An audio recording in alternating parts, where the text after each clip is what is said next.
শুক্রবারে ছুটির দিনে সকাল থেকে জমজমাট ঢাকা আন্তর্জাতিক বাণিজ্য মেলা। দাম নিয়ে বরাবরের মতোই অভিযোগ থাকলেও পছন্দের জিনিস কিনতে পেরে খুশি অধিকাংশ ক্রেতারা। বেলা বাড়ার সঙ্গে সঙ্গে বাড়তে শুরু করে মেলা প্রাঙ্গণে দর্শনার্থীর সংখ্যা। প্রতিটি স্টলে বিক্রয় কর্মীরা কাটাচ্ছেন ব্যস্ত সময়। স্টলগুলোর মধ্যে সবচেয়ে বেশি ভিড় গৃহস্থালী সামগ্রী, পোশাক ও খাবারের স্টলে। বিদেশি পণ্যের জন্য ভারতীয় ও ইরানি স্টলে দর্শনার্থীদের উপস্থিতি চোখে পড়ার মতো। মেলা ঘুরে দেখার পাশাপাশি সেলফি বন্দী করছেন মেলা স্মৃতি। এবারে মেলার বিভিন্ন ক্যাটাগরি ৩৬২টি প্যাভিলিয়ন ও স্টল রয়েছে। এর মধ্যে ৩৫১টি দেশীয় প্রতিষ্ঠানের স্টল প্যাভিলিয়ন, বাকি ১১টি স্টল ভারত, পাকিস্তান, তুরস্ক, সিঙ্গাপুর, ইন্দোনেশিয়া, হংকং ও মালয়েশিয়া এই ৭টি দেশের।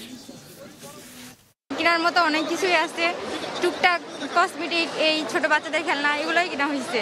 অন্যবার তো এত বেশি স্টল ছিল না, আগোছালো ছিল, এত অর্গানাইজড ছিল না।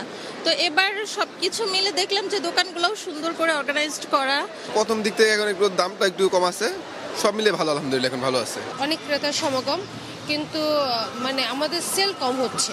গ্রাহকরা যদি চায় সেই ক্ষেত্রে স্ক্র্যাচ কার্ড ঘষে কোটিপতি হওয়ার সম্ভাবনা রয়েছে। ইতিমধ্যে আমরা এই বাণিজ্য মেলাতেই লাখপতি খুঁজে পেয়েছি। গতকালও আমরা একজন গ্রাহক পেয়েছি যিনি 100% ফ্রি পেয়েছেন।